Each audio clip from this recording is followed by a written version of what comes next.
1,000 terrors of the sea, born of myth and legend. But there's never been anything quite as dangerous as that man right there.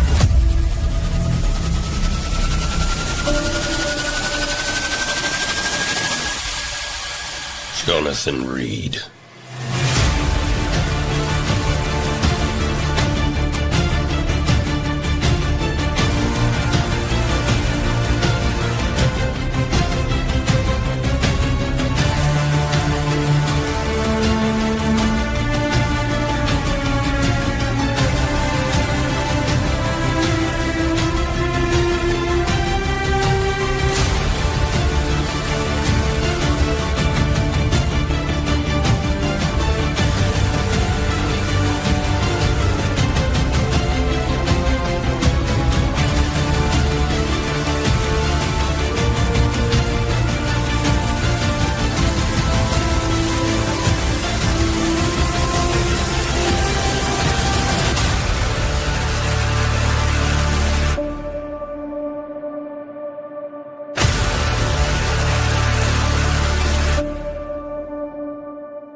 He-Man! Your ass got the power! Shit!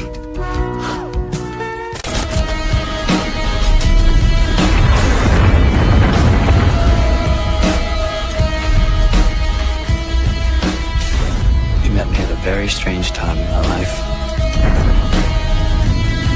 With your feet on the air,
Hit the button on time.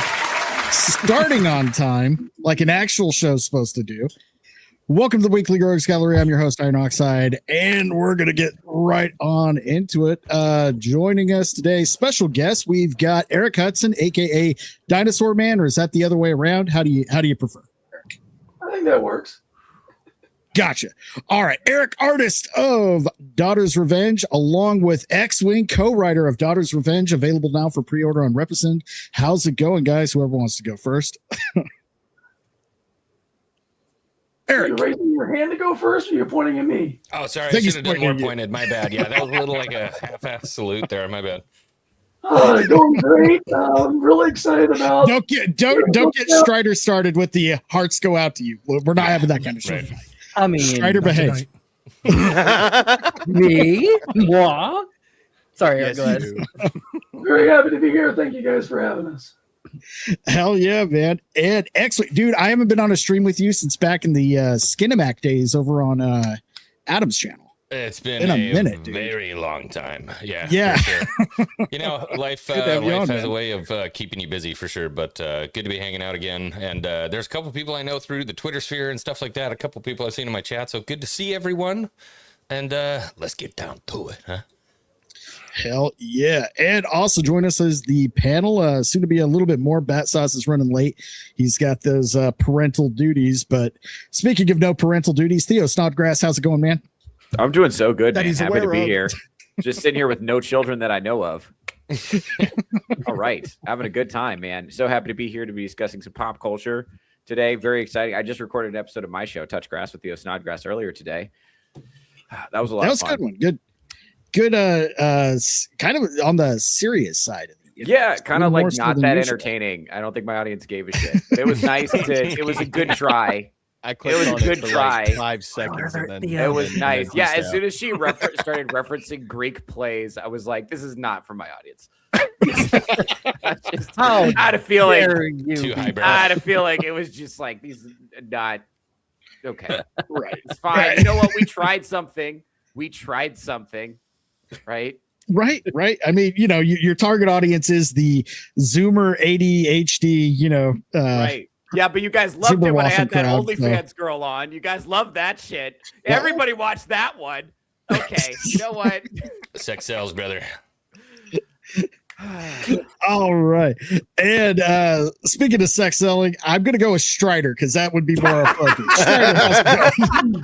I told you that in confidence. That was one night. I wasn't drunk, but there's no reason for it. I just did it. No, but yeah, doing pretty good. Just staying warm in this nice little cold snap we're getting down here. And just little bit. I mean, my entire state has just gone batshit insane. Because I'm seeing lines at HEB. That's the best grocery store in the world to you people who don't know. Man. I'm seeing empty shelves. It's like COVID times. And they're buying perishables like a bunch of dumbasses. Like, you cannot drink a bathtub full of milk, you idiot. Don't bread and milk. Bread and milk. If the power goes out, it's going to spoil. Strider, have you seen a it? rap song about that on Twitter? Strider. Have you seen it? There's a big old rap song, and they're like, "We're retarded. We know the power's going to go out, but we just keep buying perishables."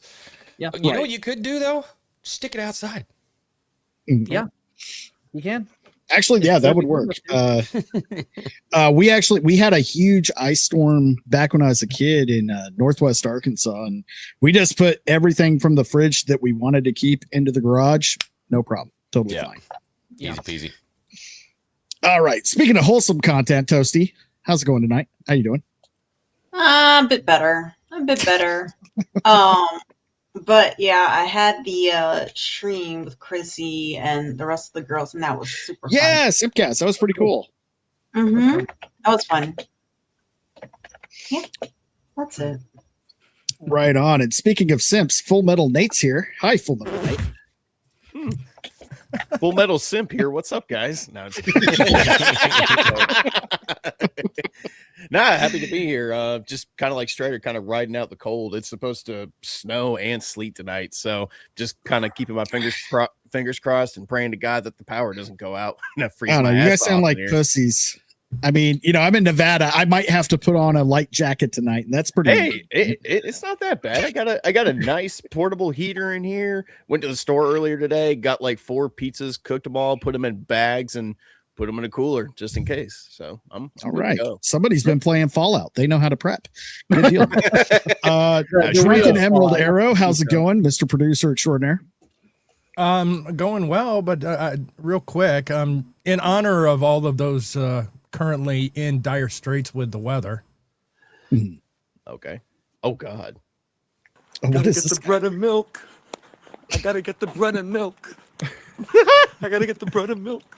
Why are his eyebrows angled like that? Oh my God, I got the bread and milk. I gotta get the bread and milk. I gotta get the bread and milk. They said snow. I gotta get the bread and milk. Oh my God. I gotta get the bread and milk. I gotta get the bread and milk. Oh my God. I know a lot of people who act just like that in this kind of weather, and it's cringe. It's like, dude, it's not that serious. Calm down. It isn't. It really isn't. Otherwise, doing well. I just wanted to give that little public announcement for those that are in the southeast of the country to make sure you get your bread and milk. Yes, and if you're at the grocery store, just buy all of the toilet paper so there's none left for anyone else. Because that's important, right? Yeah. Just get it all. You know who he reminds me of? That guy. That guy reminds me of. Do you guys remember the hobo that was in Ghost in the train station? He had like a funny face. I don't know. God, that is wildly specific. What a poll. What a poll. I gotta look up a picture now. It's his face is funny, so it got stuck in my head. And finally making an appearance back on the show. First time in probably like 4 or 5 months. Selena? Woo! Who has about a 62% voice. Yeah. Iron, when you got all her stuff working, did you go, it's alive, it's alive? Oh man, this is how long it's been since she's been on her computer. We had to go and do the whole like Microsoft forgot password bullshit. Didn't even know how to log into it. It's been that long. It took it's just a little laptop and it took 5 minutes to turn on. I think it was when Charlie Kirk passed away. Was the last time I was on. Yeah, you did an Ironcast with us right after that. So okay, it hasn't been that long. That was just September. It's been a while. Not too bad. All right, gonna see who we got in the chat, and then we'll get right on into it. We got first one in, Jason Clinton. What's going on, buddy? Master of Trivia, Emily Kruger's here. How's it going, Emily? Lieutenant Garantina 91. What's up? I was just on his channel. That was a good time. Even though we were talking about a movie I've never seen before. I misunderstood the assignment. He gives me 2 topics, either Bleach season whatever, and I've never watched any of Bleach, or you need to. Yes, I know what Brie tells me. And the other one was like, I thought it said open topic, but it was actually open season, meaning the films. Like that animated. We made it work. With the I learned a lot about this. Now I want to see it. With Ashley Cooper and Martin Lawrence. That's so random. Yeah, for sure. Bleach or open season? That's why. Hey, why those 2 options? Could you imagine a crossover? So solidarity. Right? Could you imagine a crossover between Bleach and open season? What the fuck? You know? We got Arza, my heart goes out to you, buddy. Good to see you in the chat. Your heart went out to me first, okay? We've got Deborah Perkins. Hi, nice to see you. New in the chat. We've got Donna Hall. Good to see you. Oh, these are some of your guys' followers. Awesome. Good to see you folks turning in. Amelia Pirate. Oh, that's awesome. We've what? Where was that? Where's the Amelia Pirate? Was that Donna? Right, yeah. Or... Is that am I looking right? Am I blind? Is that Amelia Pirate? Amelia, yeah. That's good. That's what that is. We got lovely Sherry. Always good to see you, Sherry. Who else we got? We got Battsauce will be dropping in shortly. And I think we're all caught up for now. Just double checking. Yeah, we're caught up for now. All right, guys. So I want to get right into it. Daughter's Revenge. I know you co-wrote that with Jay. what can you tell me? How did that the process of that come into life take place? So Jay went to the City Walk Theater and watched the newest Indiana Jones movie, which I don't even remember the name of at this point. What was that called? You don't need you don't need Dial to of remember. Destiny. I think it was Dial of Destiny. Right. Yeah. Yeah. Great Circle was the game. That's right. Dial of Destiny was the movie. So actually, we have Kathleen Kennedy to thank for The Daughter's Revenge. So flowers to you, ma'am. Thank you so much for this. She did it right. Yeah. She did get one thing right. So Jay just absolutely hated the movie. I mean, absolutely hated it. And was frustrated enough after he called me and we were kind of going back and forth. And he's like, man, why don't we do our own thing? Why don't we make our own book? We can make our own kind of Indiana Jones-esque. And we were already running the History of Pirates channel together. And so we figured, heck, why not let's do a cool pirate story? So we kind of put our heads together. We started brainstorming, and it took a couple months before we actually started writing it down. We really wanted to get the bones of the story together. And then I was like, dude, if it's okay, I kind of want to take this on. Can I just go nuts? And he's like, yeah, dude, absolutely. He was super gracious. He's like, go nuts. So we wrote a novella. That was then, after a lot of editing, turned into a script, and then we handed it over to Erik Hodson, who just absolutely murdered it, just absolutely crushed it. So it wouldn't be what it is today without Erik. I can tell you that much. Nice. There was a lot of back and forth collaboration, and it was a wonderful process all around because, I get the script and I go through it and try to break it down to what I thought, because there was a lot of scenes where maybe Xwing had it written as just say 6 panels, and one of those just needed to be a full page. So you make those changes and you just hope the writer enjoys it, and it was such a smooth process. It was like butter. Like butter. Yeah, that art, Erik, I got to tell you, man, that is like, it looks classic in all the best ways possible. Mm-hmm. So there's definitely some inspiration there. If you want to tell me what some of those are, I think I got an inkling of what they could be. Really glad you said that, because that was kind of my onerous going into this. I really went back and I looked at old Golden Age pirate comic books, and I really wanted to try to adapt my style to be more like brush ink and a little bit looser. And just try to get that kind of a vintage feel to the whole thing, because the story needed it. This is not a story that would have been very well if it was done with like a 90s stone face style, for example. It just wouldn't lend itself to the material. You need to be very gritty, dirty, organic. And that's one of the reasons why the onomatopoeia, the sound effects words, I drew those into the panels instead of just making sure that they were, like they are most of the time, where it's a font and you manipulate it and make it look cool. I really just got in there and just kind of wove them into the rest of the artwork. So that was the whole process. There are so many great scenes just from that trailer. I want to pull up here quick. I got a still shot. But yeah, man, just so much detail. There's so much to just take in. Just from this show, you already know what you're. What'd you say, Erik? This was like a short paragraph, or like 2 sentences, where you were just like, he's standing there and seeing all this crazy stuff going on inside of the.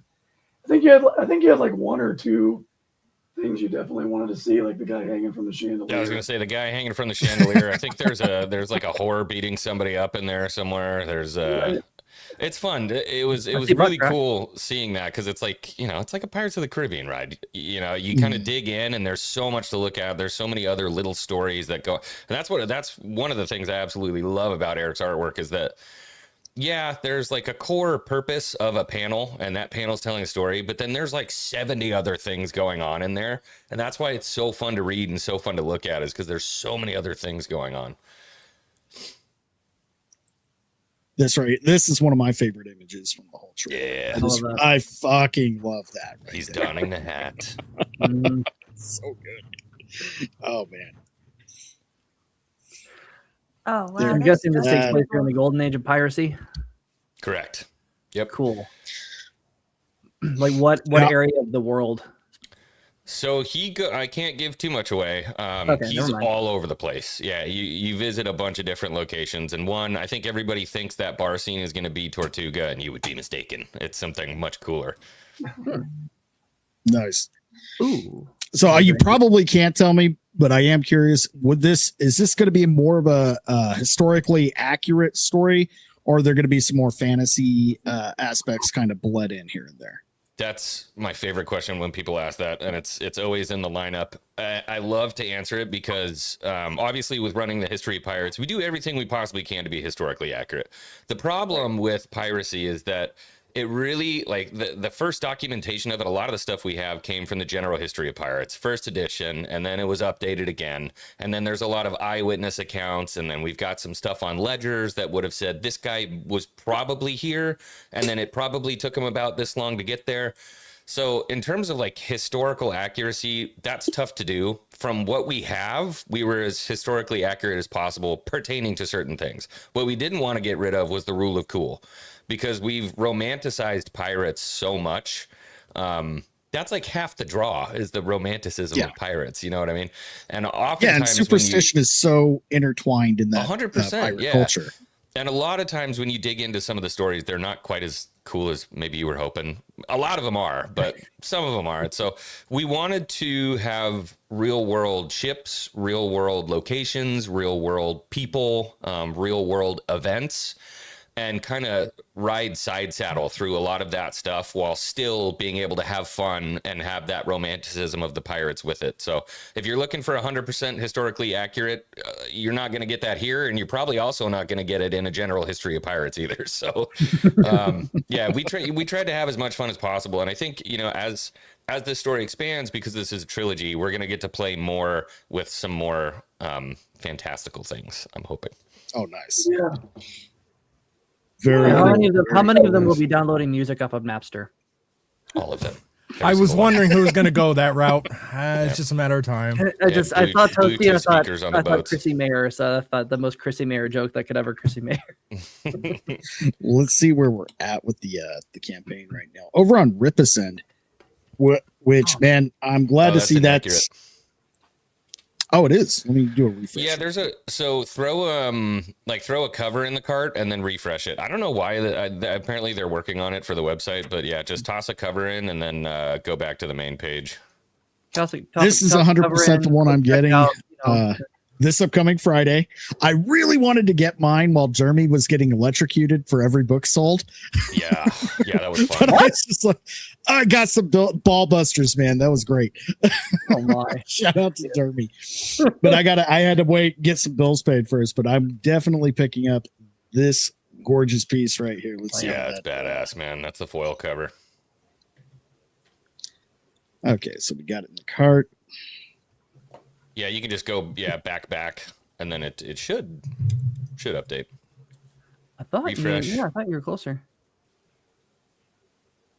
And boom, there it is. Go. Yep. There we go. Look, weird. I could have sworn I saw 60,000 in there. Yeah. We just crested 1,200 books, which is badass. But we got to get we have to get our total sales into six figures because I want Ripa to walk around MegaCon wearing pirate gear. And if we can get to 6 figures, Ripa has to spend an entire day walking around as a pirate. And I can tell how pissed off he is about it. So now I'm just like doubly as invested. Yes. That is awesome. So let's see, we're at little over 1,200. So yeah, let's see if we can get that up by the end of the night. We'll keep an eye on it as we go. All right, pull this down. Yeah, I got mine in there right now. Yeah, I want to take a quick look. So, sorry, I got a little distracted. I'm looking at what all the different tiers are. The I Want It All is not that bad. $250. No. I'm going to pull this back up. Yeah, that's I feel like it's a good price. We had the crazy I Want It All when the swords were in. Those swords went really, really quick. But for 4 covers, a hat, a shirt, and a custom pirate flag, I mean, that's pretty badass. And the shipping for them is really low too, especially if you're somebody who's worried about international shipping. They're crazy reasonable. Sweet. Yeah, definitely haven't had any problem with all the stuff from Ripaverse and Ripasend. Shipping has always been reasonable and very probably the best. I bought a lot of independent books in my day. I'm not going to throw anybody under the bus, but I've had some very questionable packaging over the past few years. Yeah, definitely. Yeah, they get it done. They get it done right, and they get it done on time. So I don't know what else you could ask for in terms of a partnership with them, but we're definitely stoked. See, we've heard from experts in the field that you're not supposed to get it done on time. You're actually not supposed to get books to your customers. I mean, how dare you? I gotta say, I love your Jolly Roger design with the crown of thorns on the skull. That's badass. You should have seen the first one, man. It was not. Yeah, I have I actually have the shirt in my closet of the first one. And Jay and I were pumped, man. We were playing around on what is that thing called? Canva. We're on Canva. Yeah. We made this thing, and now looking back, I'm like, okay, I'm retarded. So we give it to Erik, and we're like, check it out. What do you think? And he's like, why don't you give me a couple minutes? And now we have this, and thank God for that, because looking back, I'm like, yeah, that was kind of embarrassing, man. It's like a couple 13-year-old kids with clip art, and we're like, dude, this is gonna be awesome, man. Throwing everything in there. We did it. Yeah, It's gonna be radical, dude. Yeah. But that's what I like about the timeline we're in now. As bad as all the mainstream stuff sucks, it's giving people with just the passion to just go see a really horrible movie based on an IP that they love and saying, fuck this, let's just do our own thing. Yep. And we're seeing that more and more, and people are finding out they have talents that they didn't know they had because you didn't have any reason to. And it's like, the most motivation is just the spite for current day bullshit. It's kind of amazing. Is a hell of a motivator. Yes. It's kind of amazing that people have finally realized that you can just do things. You don't have to wait for permission. You don't have to wait for someone else to do it first or do it or so you can improve on it. You can just do it yourself, and it can be pretty cool. Yeah, and it's not going to be overnight thing by any means. It's going to take people like you guys and everybody else that's doing their own thing. Vaughn Coleman, Vaughn's working on a book with Theo. Everybody else that's trying to do their own thing, and just as the years go by, the mainstream comics, Hollywood, all of that's going to be eclipsed by independent. The new age, the Iron Age, all that. So it's coming. It's just people want everything to change now, and it's going to take a lot of fucking time. Yeah. And if people stop doing it, then nothing will ever change. That's exactly right. Somebody's got to do something. So we're hoping people love the story. Like I said, we've got a long way to go for it. Poor Erik. He's just yeah. How far do we have to go? We got a long way to go. Hey, can you hear me? Yes. Yeah, Battsauce. All right. Hey, welcome to the party. Let's go, guys. All right. I can hear you all the way from the bench. Oh yeah. That's both the reference to your short bus and your judge bench.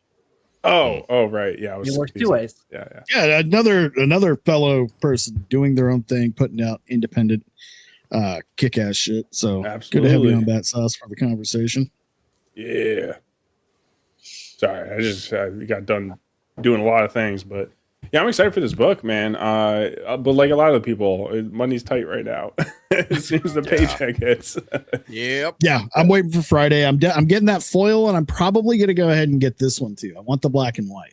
I'm a sucker for black and white. I'm getting that one. I am too. Yeah. Sometimes there's just so much more detail you can see. Yeah, there is. Like people, you can probably save a lot of money by just doing black and white. But I don't know. It just there's something about it. It stands out. Like the prose stands out more. You're not like the contrast stands out, especially because you're not being like bombarded with it. But granted, the art is always pretty. For this one, actually, it's going to be great. But I'm just imagining what it's going to look like in black and white. That's going to be pretty fun. Yeah, you don't have to do color. It's just a creative choice, and I think that could be. Oh, go ahead. Sorry. I think it's smart doing the both, giving people the option. Yes. Plus, I mean, then you're gonna get people like me that's gonna want one of each. So, well, there's definitely some books out there that need the colors, and without the colors, it won't work. So it's good if you have a book that can definitely hold its own without the colors. Yeah, we were pretty adamant about doing a black and white. So one thing is, it's cool that it's an added benefit, because if somebody can't afford, the gorgeous $56 cover, there's a low cost option in the black and white, which is really cool. But that wasn't the reason we did it, really. I mean, the reason we did it was because as we were editing this thing and looking, every time we did I'll call them dailies, every time we did our dailies and we looked through them, it was like, does this really need to be colored? Like, this is actually, it's so badass in black and white. We should just do one in black and white. And so I'm super pumped. I'm obviously getting them too. I'm going to do the I Want It All, but the black and white having its own cover too, with that beautiful artwork, Eric. I mean, doing the ship, the Sultana, and that big one piece wraparound is just so badass. Man. Oh yeah, on the black and white. I was looking at that one right there, because I really like the black and white, but the little pop of red. I love that. Yeah. I really love that. Yeah, the simplicity of that plus the foil cover, those I'm buying them for the covers. Yep. Too. I definitely I'm probably gonna try and eventually get all three. But yeah, dude, so cool. It's hard to see in the JPEG there with the foil cover, but it's not solid black that the foil's on top of. It's actually the same image of the Sultana, but it's kind of in a negative. Yeah. Oh, really? Yeah. Oh, damn. Let me go back and take a look at that. So do you guys have like a policy I when can like see. I didn't even notice that before. Oh yeah. Sorry, you can see the ship right there. Oh, that's so cool. Yeah, I didn't notice that either. I was going to ask, do you have like a philosophy? Just because it's something I don't think about. I don't think most people think about when they're like reading a comic, but when creating it, it's like, how do you guys figure out like panels per page? Do you have like a philosophy or something you go by? Or you just wing it? That's what I'm doing. Basically, when I was breaking down the script, I was looking for the big moments. So, you have dialogue where you've just got face shots, people talking, but there's usually always a big moment. And when you're writing this stuff, you want to keep that in mind. Like, this is going to be your big punch. This is going to be your splash page. Those big, powerful storytelling moments that bring you into a new chapter, maybe, or it's a big reveal. Like, you'd never want to reveal a villain or something happening that's really impactful in the story in a small little panel in the corner. So if you've got a page and you've got a really big thing happening, that either becomes the whole page and shoves everything out, or it has to be the biggest panel on the page. And then you adjust the rest of them so that the eye gets led through in a natural way. But that's your biggest oomph, your biggest punch. So it's got to be the dominant element on the page.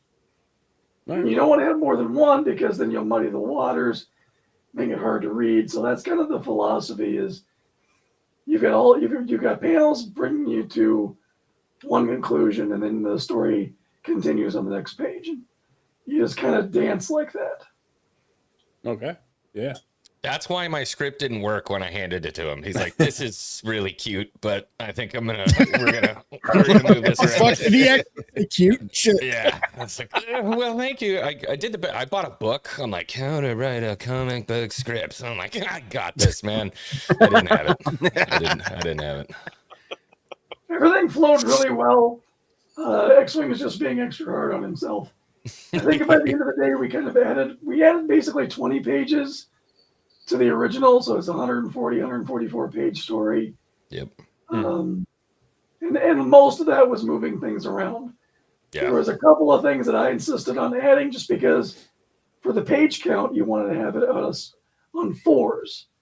So it's not 2s, it's on 4s, because when they print this stuff, it's normally 4 pages on one sheet of paper if you're doing the saddle stitch method. Right. So when you're doing your counts, if you add 2 pages, you really have to add 4 pages. And so I had a couple of blank spots, and I'm like, you know what?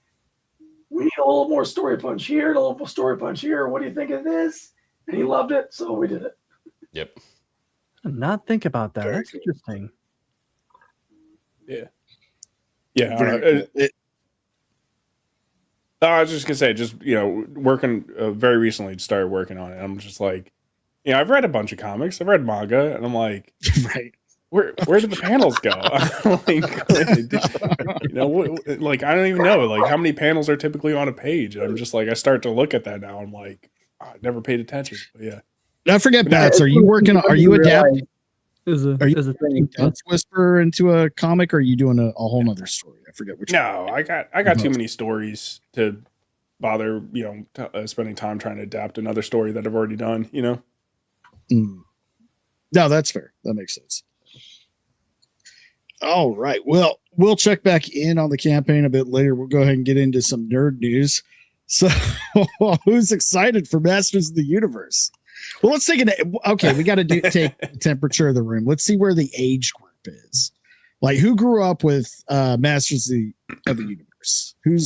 There we go. Me and Erik Does the 2000s reboot count? You know what? Sure. The 2000s reboot counts. I love the 2000s reboot. That's the Masters of the Universe I grew up with. So. And that's cool. That was actually, I really enjoyed that. I was probably in high school. I just finished high school when that came out. So I liked that fine, but I was just a little kid when original Masters of the Universe came out. Grew up with it, had all the toys, watched the cartoon religiously, along with, all the other, those 80s cartoon staples. Masters of the Universe. Then we had G.I. Joe, Thundercats, Transformers. Yeah, I was a big Silverhawks and Humanoids and sure. Yes. Oh, the Silverhawks, dude. Yeah, that one was Silverhawks needs a comeback. Replayed a bunch. Yeah. The animation on that show is fucking gorgeous, man. So this is one of those things where, like, I know it, I know the characters and stuff like that, but it's not one of those things where I was super invested in it. So I could, if I don't pay attention to anything, there's a chance I'll probably enjoy this movie because I don't know any better. It's like people who watch the sequels and they're like, these are great. It's because you don't know Star Wars, right? So there's a possibility I could enjoy this for sure. I just don't know, I don't know, because I guarantee it's bound to happen. First off, trailer questions, because I haven't watched it yet. Did somebody get race swapped? Yes. 100%. And it's always the redhead. They always make the redhead into the black guy. I don't know what the Scotch and Irish did to Hollywood. See, that's not a race swap, though, because they're already black. Yeah, it's true. It's true. Yeah. Strider, I've heard this whole Man at Arms is a redhead. Like, dude, what are you going by? His mustache? The light brown mustache. That's it. Damn it, Battsauce. In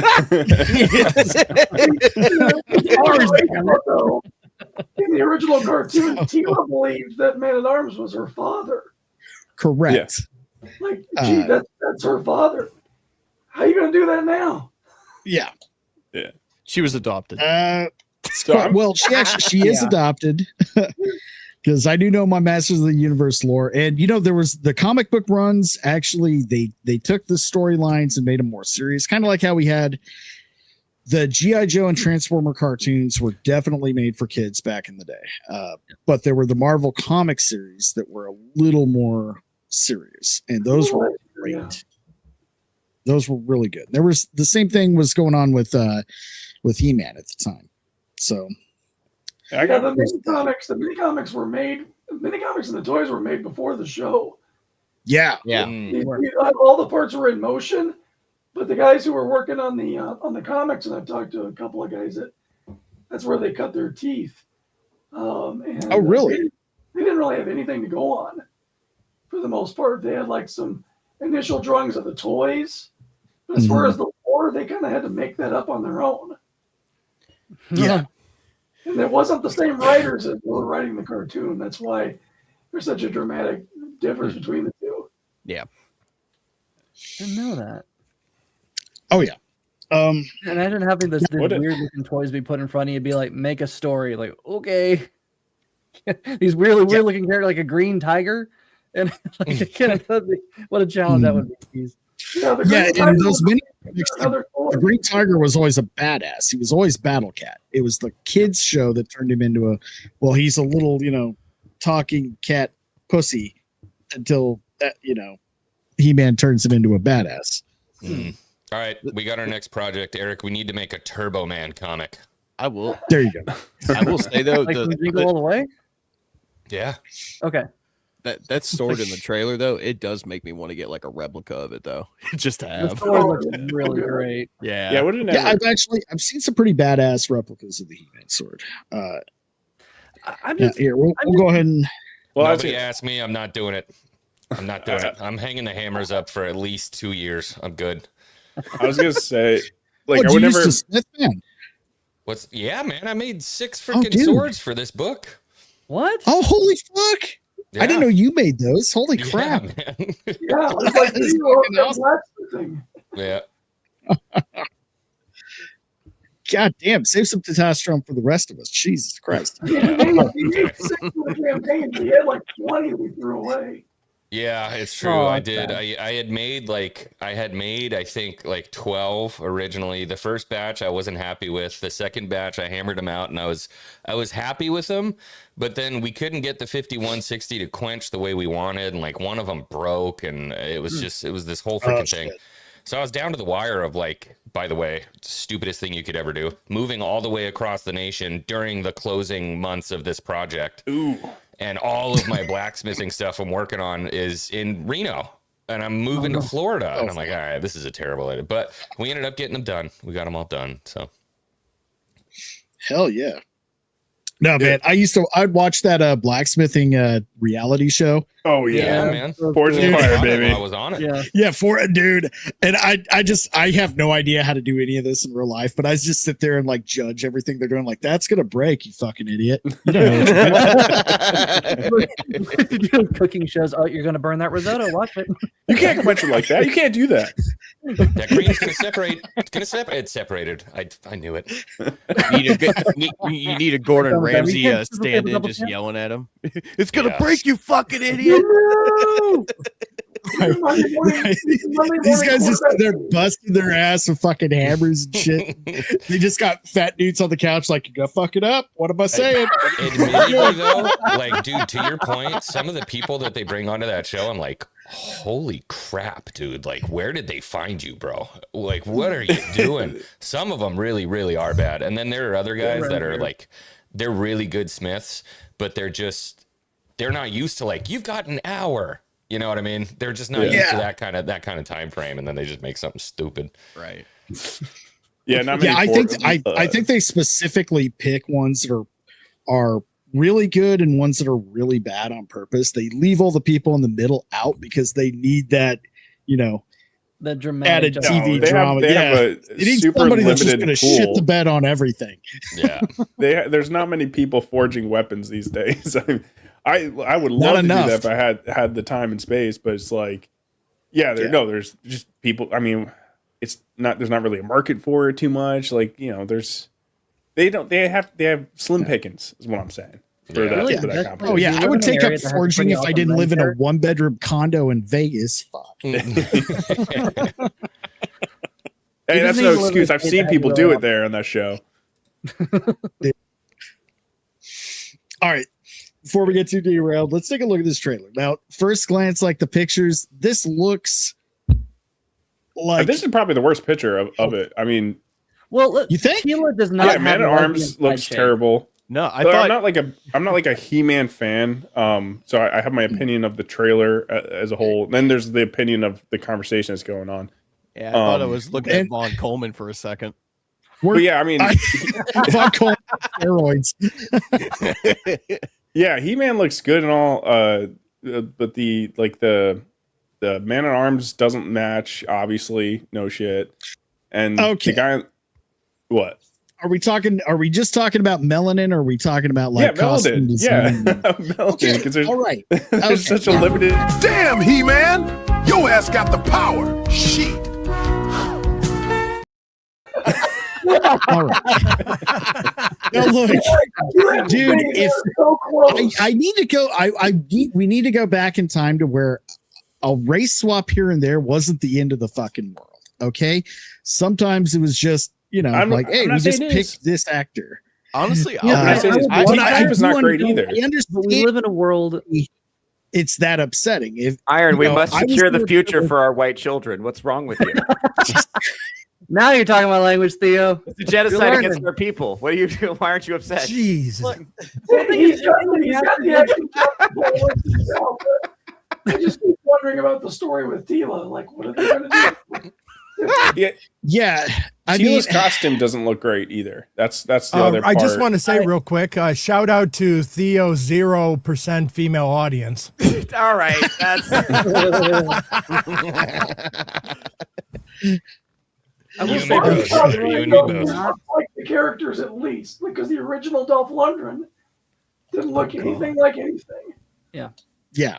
Well, it also seems like they've left that Kevin Smith abomination way far behind the rearview mirror because Tila again does not have a side shave, lesbian haircut, and she's also not more jacked than He-Man himself. So that's nice. That's true. No, she's a girl. Was she a natural redhead? No, but they made her hair red. Man at Actress Arms. is fine. Actress is fine. Who But is she? the guy all the way on the left, I don't remember who he is, but he looks a bit off. That's My main Roboto. complaint though Yeah, it's was Roboto.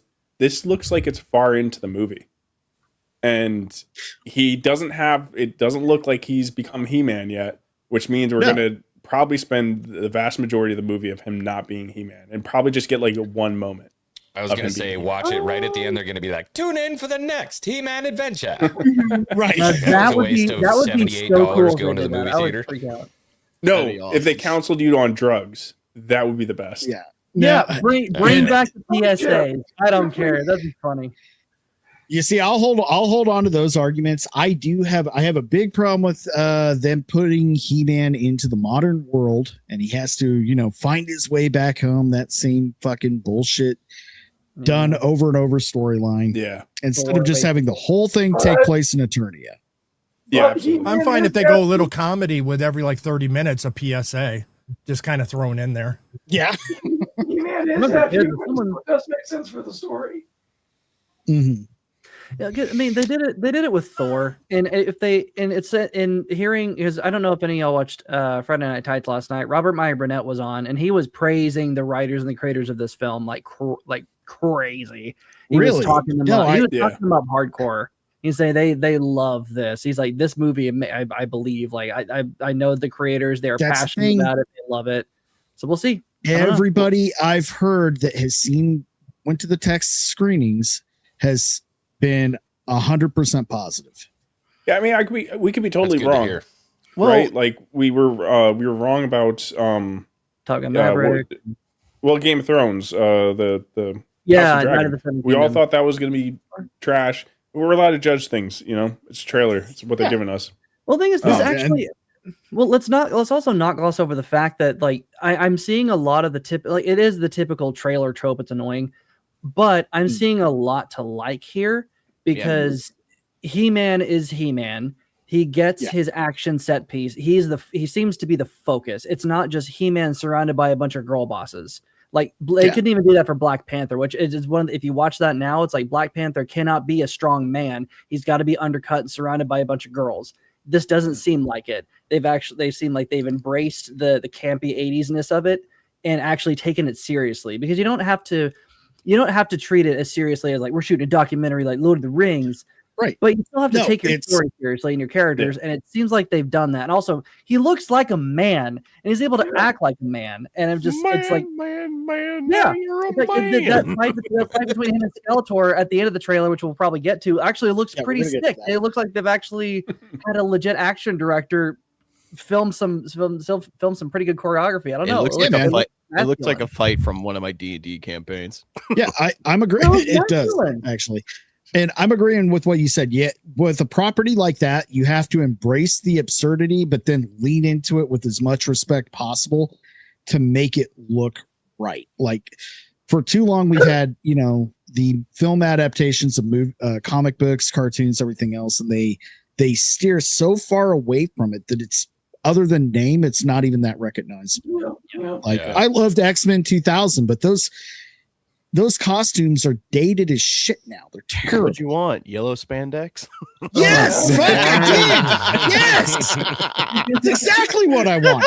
And then Wolverine and Deadpool, other than they wasted the best Wolverine costume, the John Byrne, on one fucking shot. That should have been his costume the whole time. Anyway, I digress. Let's get back to this trailer. Oh, trailer before the trailer. Can that trope die already, please? Teaser trailer. Remember, teaser trailer. Bedtime stories. Talking tiger. Okay, want to go back. That Grayskull shot. Awesome. Okay, that's just great. That's just fucking great. Like they could have had a little more of a green tint, like the toy we had as a kid, but I'm not hating this at all.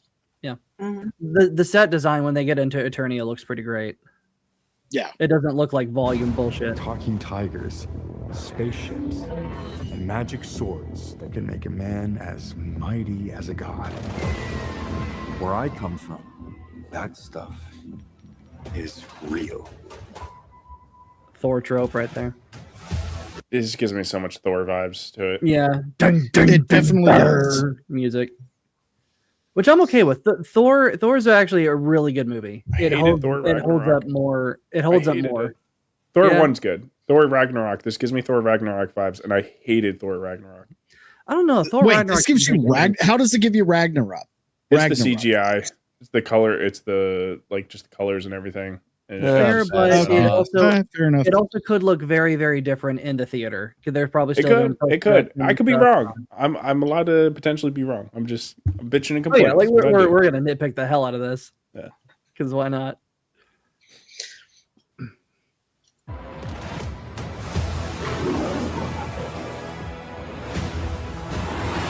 Why did you send me away? I wanted you to be safe. So I sent you to a place I knew that they'd never find you. And here it is. This is where things get a little. This is where things are going to get here. Oh yeah, we're going to talk about it. We're going to fucking talk about it. All right. Here's why I think this is awesome, and this also follows along the exact same thing as Landman. So the fact that they are able to, because he's clearly unhappy here, he is clearly out of his element. He is bored as shit, and that this is going to be proof that he doesn't belong here. Having a pronoun thing being treated as a joke, that I cannot believe. It's amazing that the studio was actually able to do that. That's such a better way to look at it than when I was thinking. That's what everybody's. That's the online discourse, and everybody's like, "Oh, it's just a joke. It's just a joke." Which, yeah, maybe it is, but I'm like, and it's not going to. Again, it's probably not going to ruin the movie, but it's still it's in the trailer, and also it's like, what kind of joke do you think we're going to get? Do you think they're actually going to make fun of pronouns, or do you think we're going to get like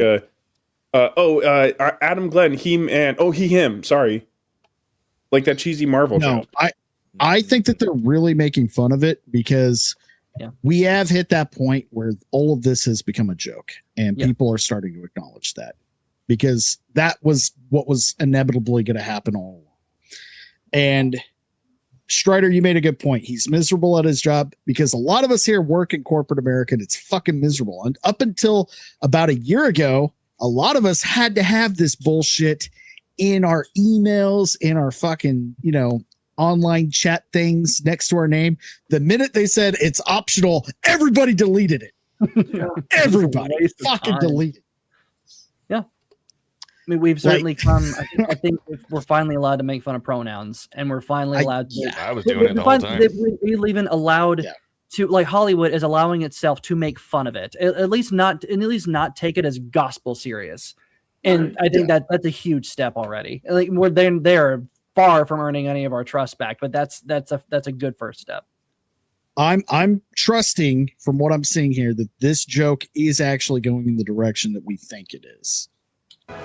This obsession with nerd stuff and sword things, it's not. And, oh my God. Okay. Yeah. And we all know that human resources officer. There she is. Hold on. Let's pause on her if I can get it just right. God damn it. Oh boy. Okay, is it played? Yeah. Let's see if you can pause it right at the right time. There she is. Yeah, we all know this bitch.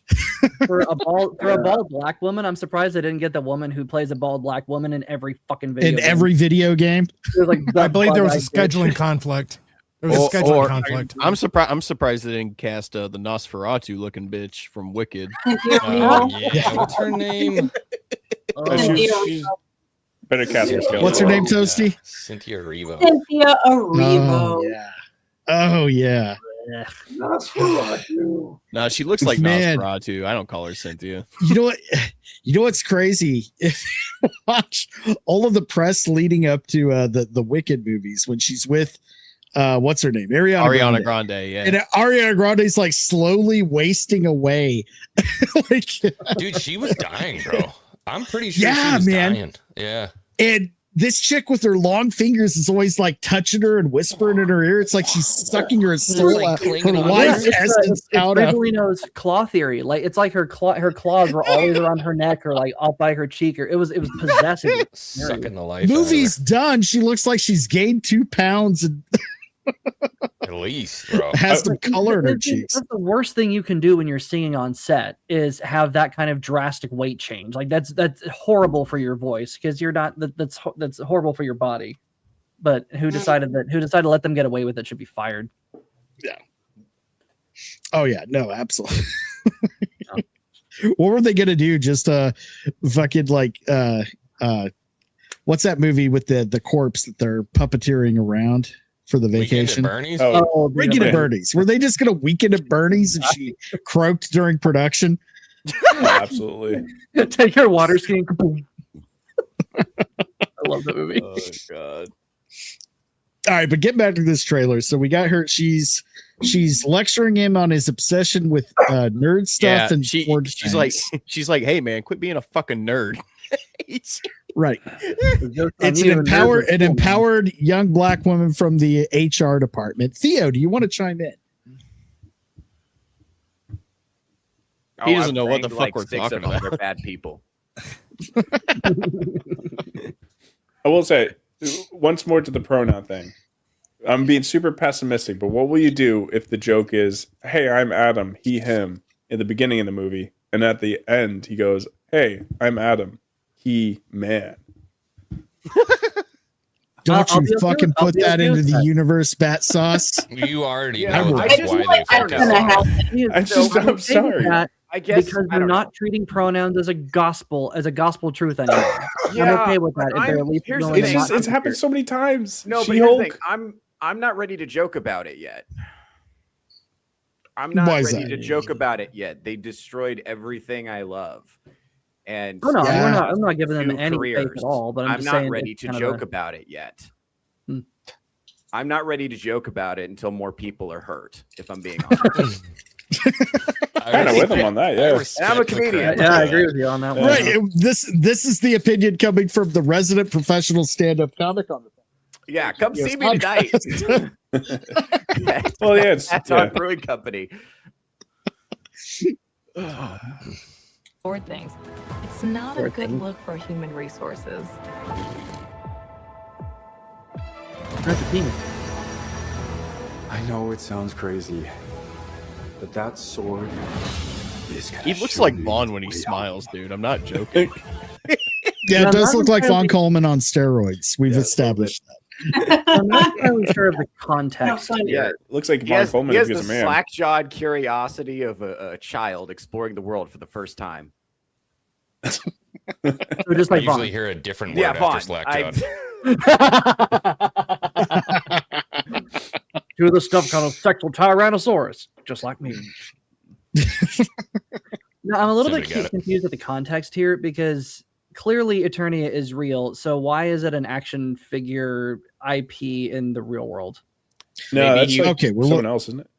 Did he create it or I'm It not does sure. look like it looks straight up like He-Man. It might be like a fictionalized version of a high fantasy character or just they got a sword and they made a statue to hold it. I Yeah. think the name of the Don't know character is Vicor. Mhm. Okay. I was always a little confused. Like you found the sword, but everyone is now going to be associating it with I mean, presumably He-Man as an IP in the world. So just kind of, I was confused. No, I don't. Yeah, if you look up Vicor real quick, I mean, this really looks like Vicor. It looks like who now? Vicor, Vikor. Let me look that up. Vicor. Now, I assume that He-Man's not going to be a thing in the universe. I think it's just like no, I wouldn't think so. Oh yeah, no, it does look like okay. I remember that vaguely. Yeah, he protected the sword until He-Man was there. In the storyline, he's between King Grayskull and He-Man. Oh shit, you know your shit, man. Okay, yeah, you're right. I guess then it would be an Easter egg then, I guess. Okay. Because I don't think they're going to do the whatever it's called. The universe is a pretend place inside this. Does it show us any more of that figure? It will. Yeah, let's see if it does. Yeah, they're real careful not to show the head.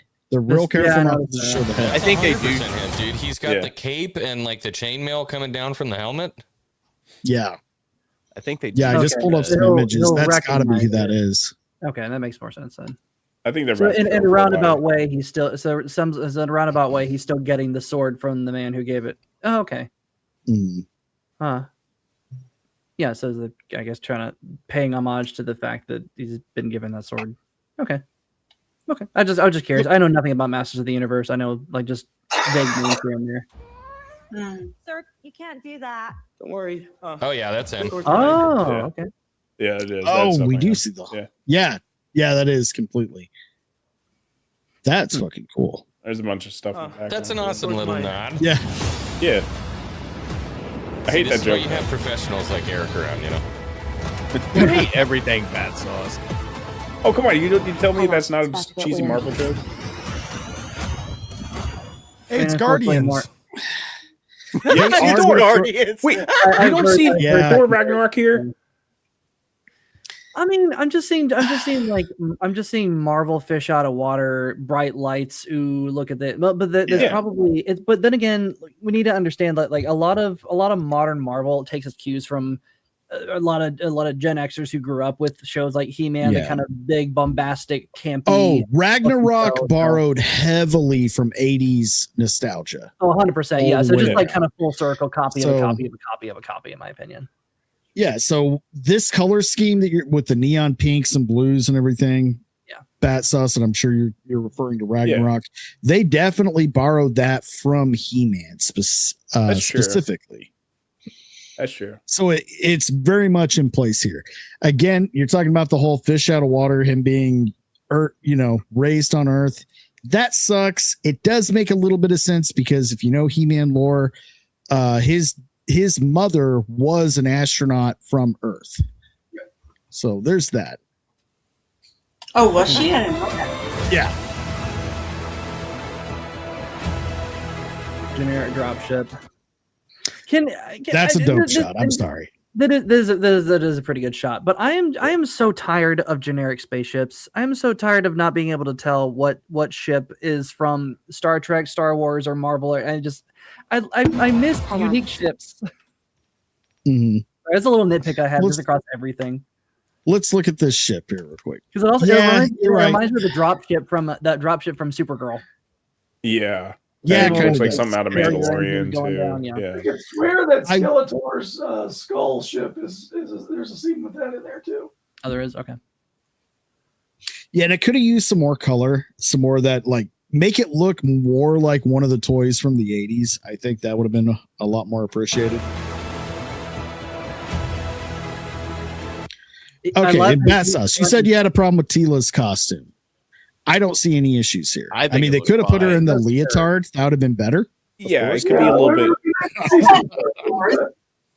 It's not terrible. It's just it could be more campy. Like there's a lot of camp going on here, but she's missing it. Yeah, it's true. The bare legs would have been cool, but I mean, it's still feminine enough that I'm not complaining too much from what we've had before. No, I mean, look. I mean. Like I said, that's a very minor complaint. But yeah. And I know we're all talking about our brother Man at Arms here. Shout out. Anyway, I think the costume looks great. He looks like the character for the most part, with that one slight difference. Can't quite put my finger on it. This is also why I said about Thor, like, because we didn't have an issue with Heimdall being played by Idris Elba. Because I mean, Heimdall wasn't really. I disagree. That was a bigger mistake because that actually, because we're actually talking about that's mythology from a certain region of the world where they should all kind of look a certain way. Well, no, I do agree. Like 15 years ago. When we were watching Thor, we weren't like, wait a minute. Why is Heimdall a Greek? I said Greek. Wow, a Norse god being played by a black guy. Right. We weren't really having that conversation. That we're like Thor. Oh my god! But we're doing it. We're in 2026, unfortunately, and these decisions they stick out like sore thumbs. Yeah, that's what I was gonna say. Yeah, sorry. I wish that we didn't live in that world, but I like how he's front and center though. Yeah, true. He's the main character. There's no doubt about that. That's a cool shot right there. Hey, we got fucking Fisto over here. What a great name, Fisto. Kid Fisto? Just gonna give it to you, son. Okay. I like this. Right, I like how the shots there, are flying around. It looks like Star Wars. What Star Wars should have been. I am a little concerned. Why does Man at Arms look like the hobo that sleeps in front of the liquor store by my house? Yeah, right. Yeah, there's some pursuit of happiness stuff going on here. Yeah, a little bit. It could be like an exile or something. I don't know. Maybe there's some espionage going on. He's got the Wolverine incognito. Who knows? Mm-hmm. I've heard someone theorize it's like getting the band back together because Skeletor kind of scattered all our main heroes, and you got to get them back together to form like a fighting force strong enough to it could end up making perfect sense. Like he was stuck on Earth too, trying to find Adam the whole time. Maybe something like that, Yeah, that's probably exactly what they're gonna do. There's probably going to be a longer trailer coming up, so that'll probably happen. Right. What am I supposed to do? Yeah, there it is. There we go. That's a money shot right there. That's awesome. That is metal as fuck right there. I love it. Right? You think he's gonna be black too? He's like, "What's up, bitch?" No, he's gonna sound like Morbius apparently. Well, yeah, this is Jared Leto, and from all of the leaks that we've heard from the test screenings, his interpretation of the Skeletor voice is a mix of they said it's a perfect mix of it being campy and a little bit of a callback to the cartoon while also being fucking terrifying. Sweet. That's the quote that I've heard. Well, that's good. So I'm hoping that pans out. Well, like Jared Leto gets a lot of shit, and rightfully so. But he is a method actor, so he'll whatever he does, he will take seriously. At least lunatic. Like, he is a fucking lunatic, but like he is a method actor, and his Joker is so dumb. It is stupid, but just say like Joker, his version of Joker, as ridiculous as it was, at least he took it to heart. He took it so seriously, too seriously, but at least he did it. So this, I'm I'm hoping it's the same vibe. Also, his face is covered, so we don't need to look at it. Sorry about that. Eddies. No. Yeah, I'm glad you mentioned Jared Leto's Joker. I'm not a hater of the Jared Leto Joker. The way he portrayed the character was fine. It was the costume design and everything else that ruined it. Jared Leto's Joker. I mean, and with like an unbridled passion, I absolutely hate that Joker. So I want to get into that. I want to get into that a little bit. Is it the way he portrayed the character, the look, or absolutely everything? Yes. Okay. I was just not a fan. It's just when you go like my boilerplate is always going to be Mark Hamill's. Talk about another crazy person. It's always going to be Mark Hamill's. And like it was for me totally acceptable what happened in Dark Knight because he took it and made it his own and it was awesome. Like he went way out there for his Joker and it was like, okay, cool, that's an interesting adaptation. But then for everything else he was involved in because he was in a couple, it just felt super sterilized. That's what it felt like to me. It just felt super sterile. Like, how can we be as safe as humanly possible? Well, that whole movie was sterilized as hell. Like, I want to see a David Ayer rated R cut of Suicide Squad, because there's no way. Because that guy makes dirty, grimy, horrible subject matter movies, and they're great. But Suicide Squad was definitely neutered by WB being cowards. And it's hearing Jared Leto, his inspiration was like culty gospel preachers, like gangsters, mobsters. It actually sounded pretty cool, but none of that came through on screen. None of that danger, none of that menace, none of that cult of personality came through.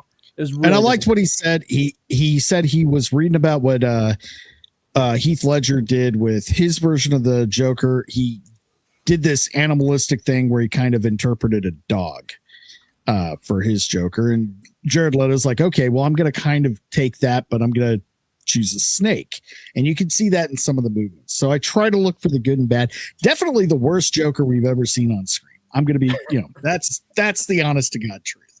I still see a few things about it that it could have been all right. I just hate every optimist. Yeah, I just Go ahead, hate I just hate every DC movie they ever made. I hate them all. I hate DC movies. I don't like any of them at all. They're pretty terrible. There hasn't been a good one in a while. Not since the Nolan Batman's pretty much. Yeah. I thought Aquaman was all right.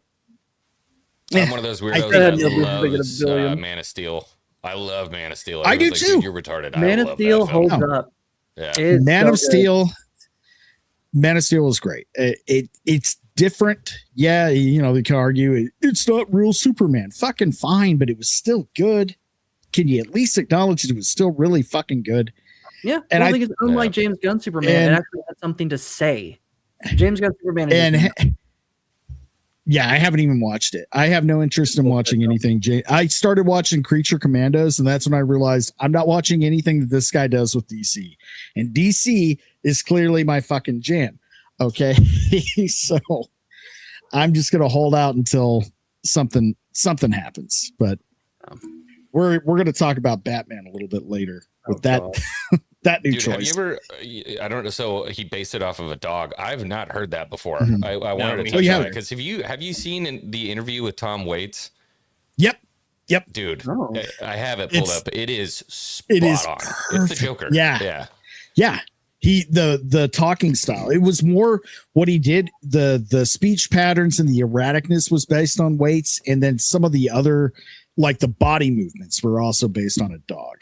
And I'll look for that. Let me pull this up. This is great. I'm glad you pulled that up. I love this clip. Let me move mine off here. We'll get back to He-Man in a bit. Yeah. I have a growing level of popularity throughout the intercontinental United States, Japan, and I travel extensively in Europe as well. I see it. Yeah, you can hear it. I don't do half bad. They tell me you have a new market now in Ireland. Is that true? Yeah. I've performed in Dublin and done very well there as well. That's you look so like crazy, a leprechaun. dude. You should do well there. Well, I'm also big in Philadelphia. It's just crazy, dude. Wow. That's insane. Is that guy autistic? That's Tom Waits. He's a musician. I've never heard one of the last movies he was in was if you've ever seen Wrist Cutters, A Love Story. No. That doesn't sound like a movie I would click on. It probably not. It wouldn't. I had to have this movie pushed on me, but it's actually really good. It's a whole bunch of people that commit self-deletion find themselves in purgatory. Oh, huh. That's where they end up anyway. Yeah, there's a lot more to it than that, but it gets real deep. But yeah, Tom Waits is one of the guys there guiding the main character. It was the kid from what was that movie with the he's on tour with the drugged out rockers in the late 70s. Oh, Almost Famous. Yeah, Almost Famous. Love that movie. So interesting thing about Tom Waits, I just found out. So he was in the Imaginarium of Dr. Parnassus, which is Heath Ledger's last movie. That's crazy. Yeah, but you can. Gee, they were friends. I wonder how he got the inspiration. Yeah, completely unrelated, right? That one. Yeah, but I agree. The perfect depictions that we've seen of Batman and Joker are Hamill and Conroy. Kevin Conroy, yeah. Animated series. That's it. Just do that. Yeah. Oh, it's so scary. You protect them.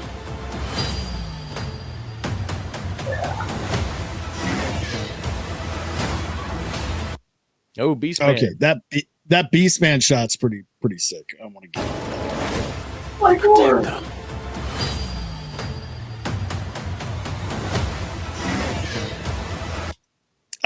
pause it. He's too fast. Beastman's too fast for me. I can't pause it quick enough. Oh, Allison Brie is in this too. Yes, we get to see Allison Brie dressed as Evil Lynn. Yep. Dreams come true. I She plays a really good, like crazy psycho bitch, so I'm okay with that. No, she killed it. She's gonna kill it as Evil Lynn. Pretty sure. Yeah, and she campaigned for that role hard. No way. She's about our age. Yeah, she's a massive fan of the cartoons. So nice. She found out the movie was being made, and she said, "I don't care what I get paid. Make sure I get this role." And she fucking got it. That's so awesome. Great.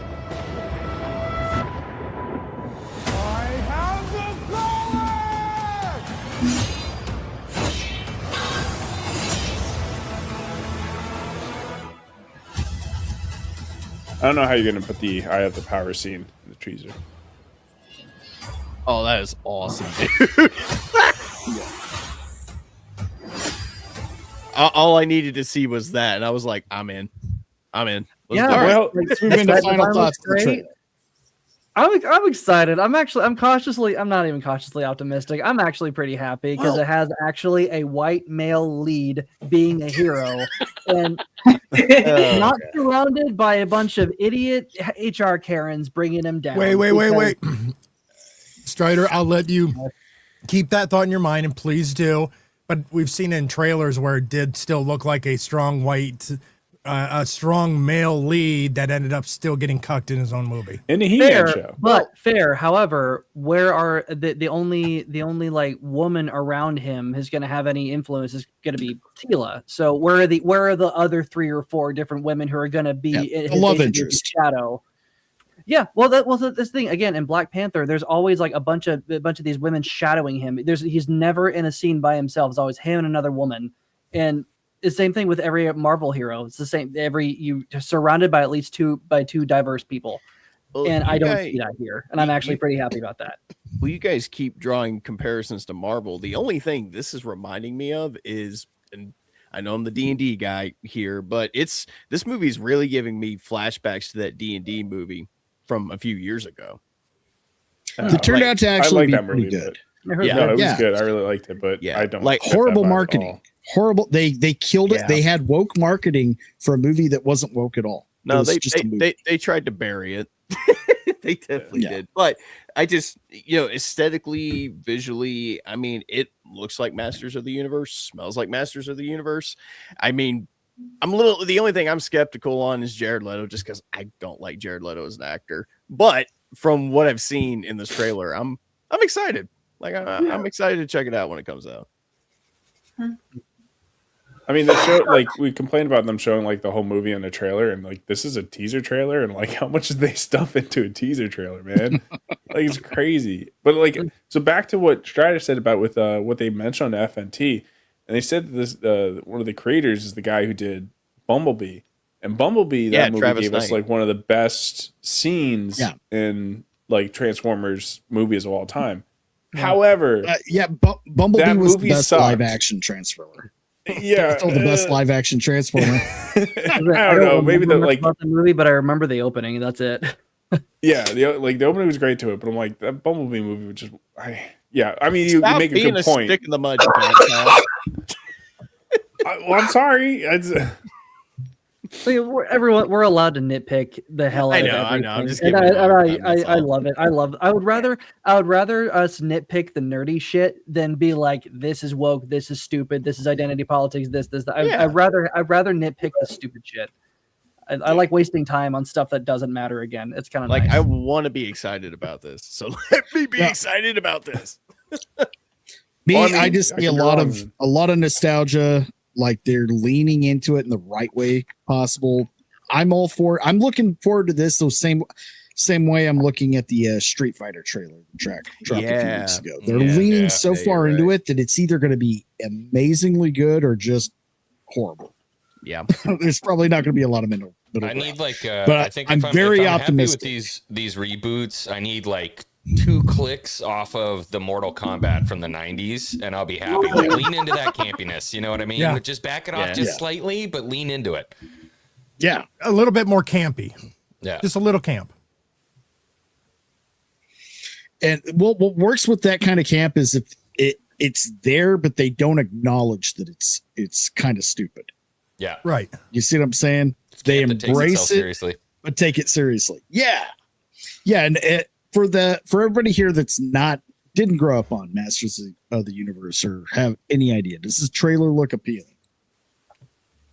Yes, didn't grow up with it? I've seen a few episodes, and this looks fun. This looks like a lot of fun. I think it could be cool. I'm cautiously optimistic for sure. You know, again, like it's one of those things where if I just don't read into this at all, I mean, obviously, I'm not going to become a lore master on Masters of the Universe in the next however long it takes until this movie comes out. But right. But yeah, this is one of those ones. It kind of feels like right before things started getting really bad. It kind of feels like one of those movies. You know, like this could still be fun. It looks like it could be fun and pay homage to what it's based on. So I don't know. Yeah, cautiously optimistic. That's what I would say. Cool. Final thoughts, anybody else before we move on? I'm a huge fan. I've been a fan since I was a kid. Got a bunch of the toys over there, original show. I'm jazzed. I look forward to liking this. Yeah, I want there to be something that comes out that I like. I'm so desperate for that. Like, I got this. I got another Godzilla movie to look forward to in November. Yeah, man. Hell yeah. Yeah, man. I watched that with my dad, and he had a blast. He's like, "This is so good! Like, right? It's a Godzilla movie. It should be this good." Oh damn! Vagabond for $2. They race swapped my Irish Scottish identity. See? All right, Vagabond. You finally understand our struggle, Vagabond. I might have to pull up that meme. I actually, Vagabond was afraid that his skin would actually look white due to the cold weather storm coming in. So I helped him out with that with the assistance of Grok. All right, let's see who else we got here. Remember the movie Wraithman? I wouldn't be surprised if Hollywood remade that movie and are looking to remake everything from the 80s. The Wraith with the car movie. Oh, dude, that movie was fucking crazy. I think it had Charlie Sheen too. Yeah, Charlie Sheen. Tiger Blood. Bring him out of retirement, please. Winning. I had a T-shirt that had this winning on it. And I got pulled from Target. Remake movies from the 80s. I'm shocked they haven't remade the movie The Wraith. Okay, yeah, dude. We got a massive Wraith fan in here right now.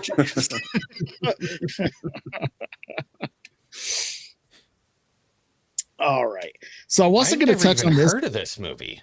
The Wraith. Oh, holy shit! It was on Prime.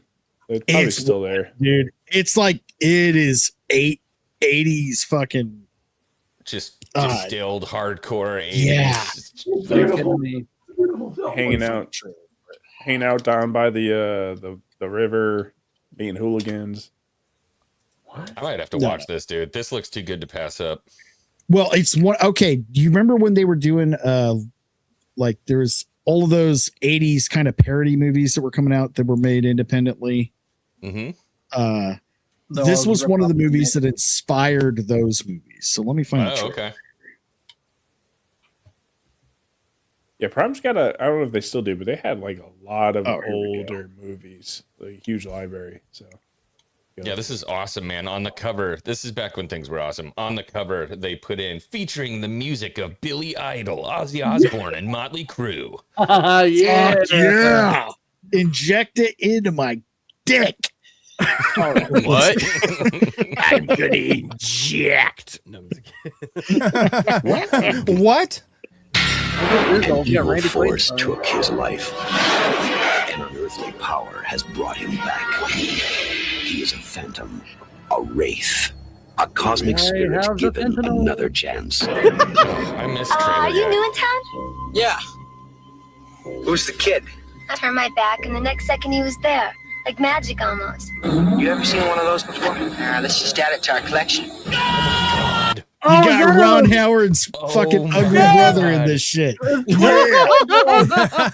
I'm already a fan. Clint Howard is a gem. You gotta have that fat, nerdy, bespectacled character. So that's what his hair looked like. He wasn't born and bald as the day is young. Yeah. The 22 years that he had it, yes. No, dude was bald by 25, like straight bald.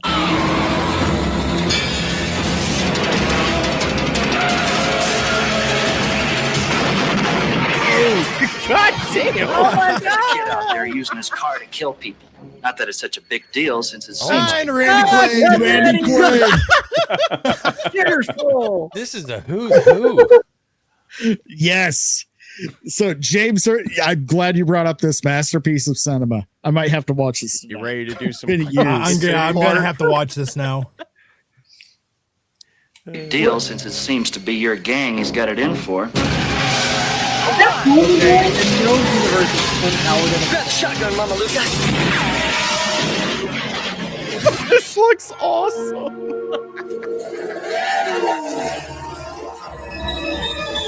Great, man! A ghost! An evil spirit, and it ain't cool! What are you doing? Yeah, just grab a bitch. That word. Only we can use that word. Ain't cool. Dude, I just love this is when this is back when like white people thought white people gangs were scary. You know what I mean?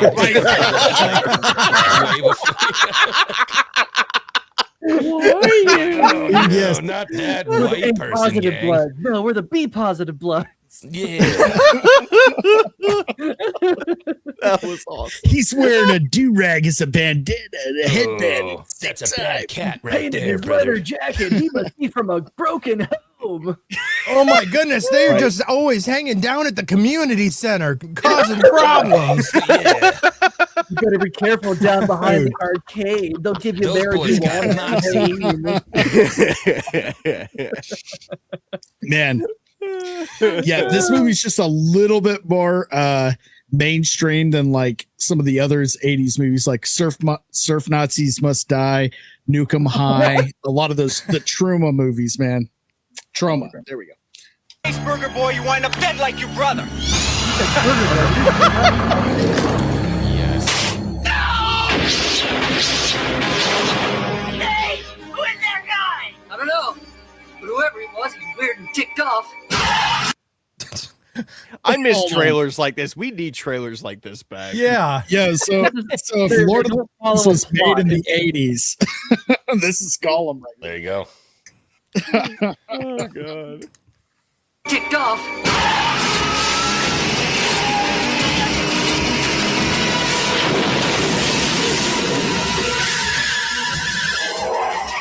I see his eyes, Loomis.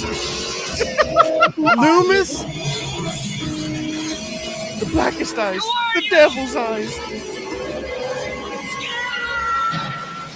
Oh, dude, someone snorting a line of coke when they made this trailer. Good. Yes, most of Hollywood was snorting a line of coke whenever they made all these 80s movies, and we need to bring it the hell back. Everyone was on We need coke. more coked up scripts, please. Just film shit. Just go out in the real world and film shit. Don't care.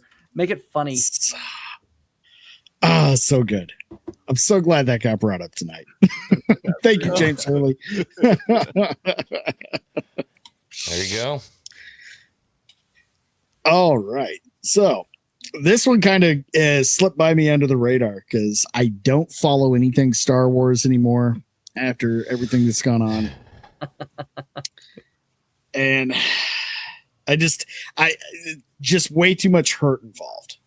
Like I've gotten to that point, man, and I've said this many times before, where if we're out at a store and I see even new merchandise that is the old school, the original trilogy, or even the prequel, I see it and I recoil. I'm just like, ugh. Yeah, it's like that's an where I abusive am ex. You know what I mean? Yeah. Well, that being said, like Darth Vader doesn't even sell now. That's how bad they fucked it up. That being said, though, let me go and say I'm excited for this. Now, me and my cousins have been talking about this shit for the past couple of days since they dropped this trailer. I don't know. The drama with Ray Park is that the guy who plays Maul. What is happened? You mentioned something about it earlier. Like what happened? Dude. Yeah. So he's been going off the rails for a while, but his wife fucked somebody else, and he posted literal revenge porn on his Instagram. Yeah, that was a few years ago. And he's also like over the past like week, he's been shithouse hammered. Yeah. Just like taking selfies on the couch, and he's like, me watch fucking some blur. Wait, you said Ray Park, not Sam Witwer, right? No, not Sam Witwer. Ray the Park. original Maul. Right. So I bartended at a little pizza. There was a hotel and a pizza place, and I worked the bar there. It was right by the airport in Northwest Arkansas, and there was your a pizza storm, place so have there a was a basement? layover. No, it did not.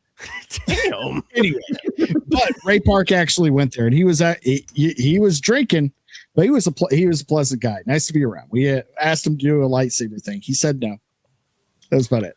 He gets. By the way, he gets asked that in every room he walks into. He's like, probably getting real. He's like, no, I'm not going to do that. He's like, no.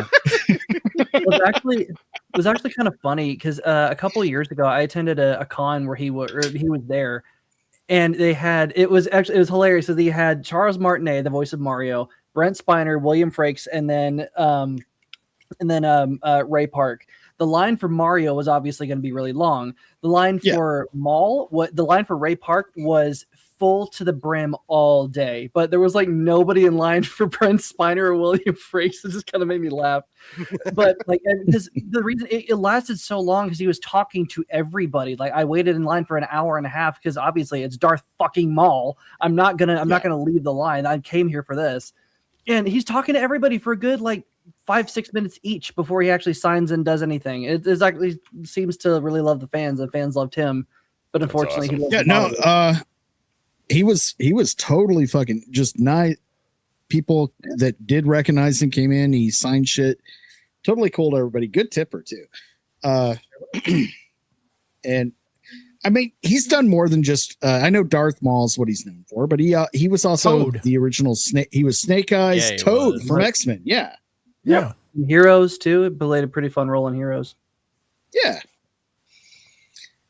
So is he involved with this project? I have not watched his trailer. I only just found out it exists right before the show. I think the last thing he did with Star Wars was either that either that holograph shot or it was I was going to say the Clone Wars mocap fight. Yeah, it was Clone Wars mocap, and it's funny because if you've seen him perform at all, you can tell it's definitely him.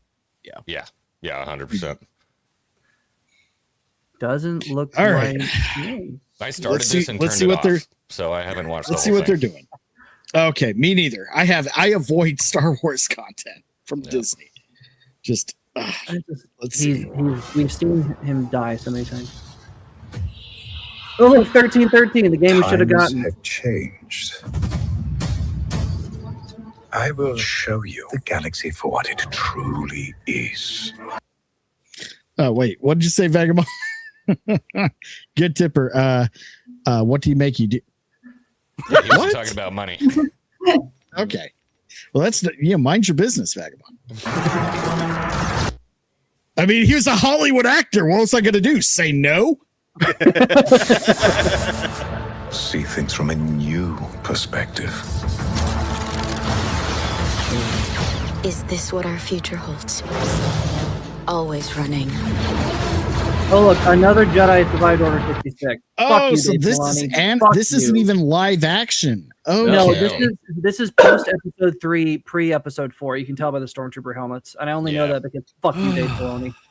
Yeah, they're doing the Ralph McQuarrie Stormtrooper. Jesus Christ, y'all have a hate boner for Dave Filoni like I've never. Because he's a seen. fucking piece of shit. Yeah, Dave God Filoni. damn it, I hate him so No. much. Everything bad about Star Wars that we have, he engineered it. He made it happen. Kathleen Kennedy gets a lot of shit, and she should, but Dave Filoni was right alongside. He's being her made some really lapdog. good stuff though, Strider. I'm just Here's saying. the thing. Clone Wars I'm and gonna have a Empire hard was pretty time. bad. I'm gonna have a hard time enjoying Star Wars until somebody's been drawn and quartered in public Thank for you. what they did Yeah. to it. Yeah. That's my issue. Yeah.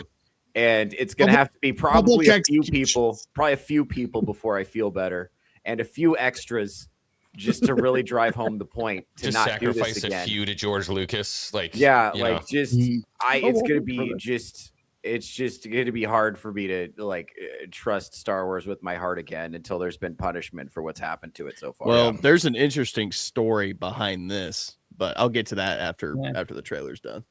All right. I invite you to look more closely. What are we dealing with? Good question. And I offer you an opportunity.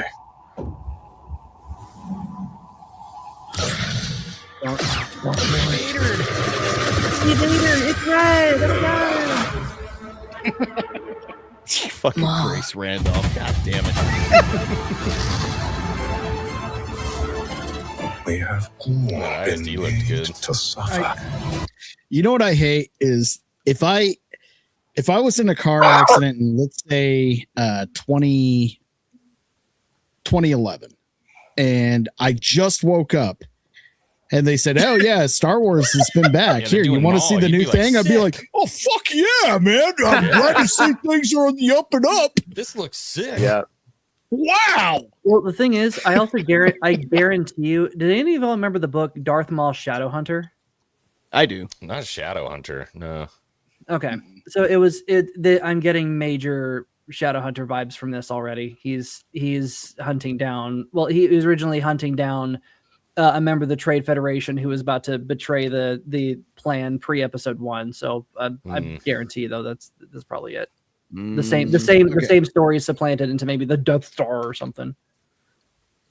Because Dave Filoni's a hack. That's all he does. He just repurposes everything. Even, by the way, you mentioned Ralph McQuarrie.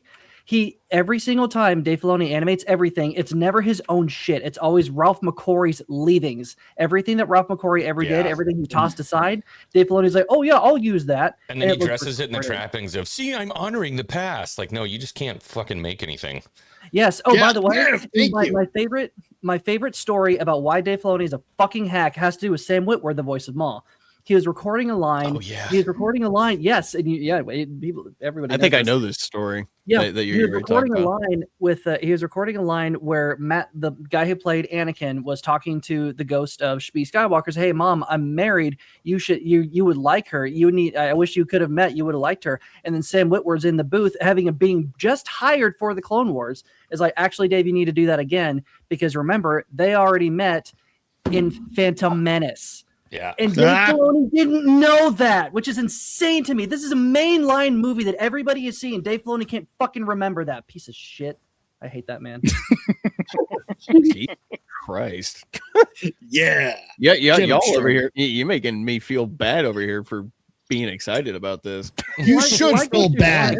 We want you to feel bad, Nate. No, I It's for your own good. I'm sorry, refuse Nate. It was to feel my bad. Nate, it was my understanding that you already knew you should feel bad just because of how you are. No, I will never apologize for how I am. Okay. Fair enough. I take the stance that I've always taken on Star Wars, dude. If you're enjoying it, enjoy it, bro. I never said I liked everything Disney was doing. Don't get me wrong. Disney is completely responsible for a lot of the bullshit they've done, but I have a few cherry-picked things that I do like. So it's okay. You're a Dave Filoni fanboy. We understand. Oh shit! And honestly, like, I'm a the thing prequel is, I would like to fanboy, get excited buddy. for this, but because it's animated, it's going to be so sanitized. Like you're dealing with Darth Maul, one of the most ruthless killers in the entire galaxy. I don't think so. There's a shot in this trailer that is. There's not going to be a single shot of a severed head. There is not going to be a single person cut in half. It's always going to be falling down. Have someone in the fucking neck in this trailer, dude. Away. Yeah, but man, I mean, Star Wars is an R-rated property, so I gotta push back on that just a little bit. That's fair, So but like it's gonna be violence, but right up until where they just have to imply it to go further. You know what I'm saying? Yeah. There's a line, and then at least in the films that we've seen, it's always after that going to be more implied than anything else. But did you notice in the trailer already in the trailer, if you look really closely in the background, you see Mickey Mouse in a Sith costume.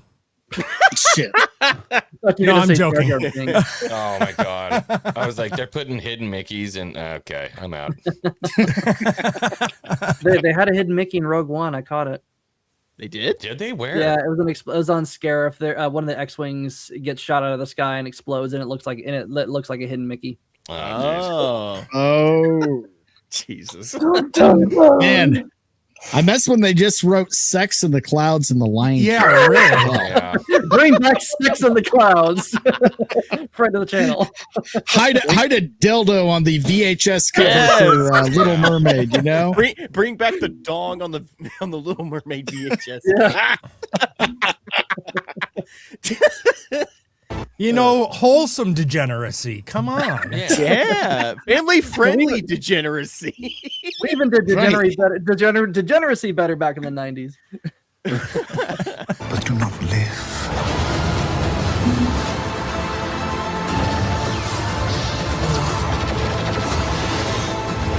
The Emperor wants you.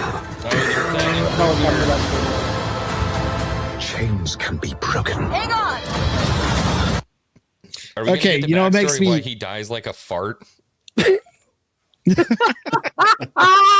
you remember that? That Inquisitor dies like a fart. Yeah, he's wearing a French 16th century helmet, by the way, in Armet, and dies like a fart. Oh, is it the same one from Yeah. She's gonna make an appearance. You know she is.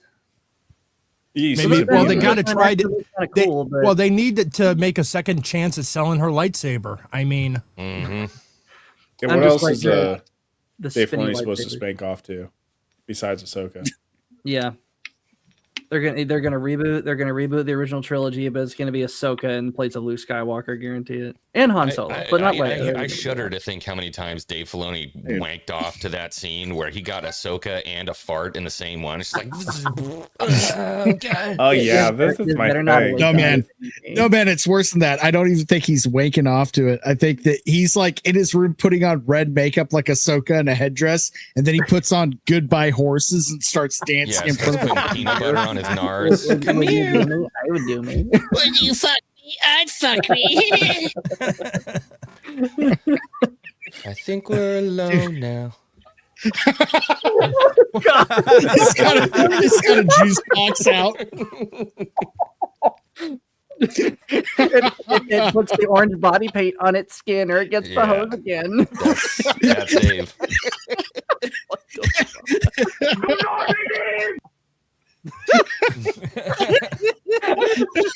God damn. This is how this show go, guys. We try and watch a trailer, then we're talking about Dave Filoni having bitches chained in a well, forced to dress like a Sosa. Everyone's like, dude, we haven't seen Rosario Dawson in like 6 months. Do you guys know where she is? Where's she at? Right? You say Dave Filoni's got her locked away somewhere. I totally forgot she was coming. Instead of helping to kill the dog, he threatens to tear his hat up. Oh damn. That is fucked up. Oh hell. Man, all right. Something I would have been excited for. That's the thing. I think that's why this makes me angry. It looks good enough. I would have watched. Yeah, I just feel apathy. Like, I don't know. It's just like, it looks like, I don't know. There's nothing really wrong with the trailer. So, you know. Yeah, not really. A lot of That's what makes me even more mad at this point. And empires can be shattered. Oh, yeah. Was that what you were talking about, Nate? That was pretty hardcore. I'm not gonna lie. No, there was a earlier shot later on where it looks like stab coming through the neck. Earlier shot later on. No. There was an earlier shot where he takes his lightsaber, and it looks like he's jamming it right into the neck of a guy. Oh, okay. I mean, the Clone Wars cartoon has motherfuckers literally getting stabbed through the back and shit, dude. It's not as kid friendly as people make it out to be. Yeah, correct. I mean, the animation makes it seem almost like VeggieTales in the beginning, so it's not. But yeah, it gets. The animation gets better as it goes on. I mean, season 7's animation is. I love it. Hey, just remember what we learned from the South Park movie: naughty language is not allowed, but violence is okay. So it's funny you guys were bringing up Dave Filoni recycling stuff, and I'll admit I've noticed it. I know he does it.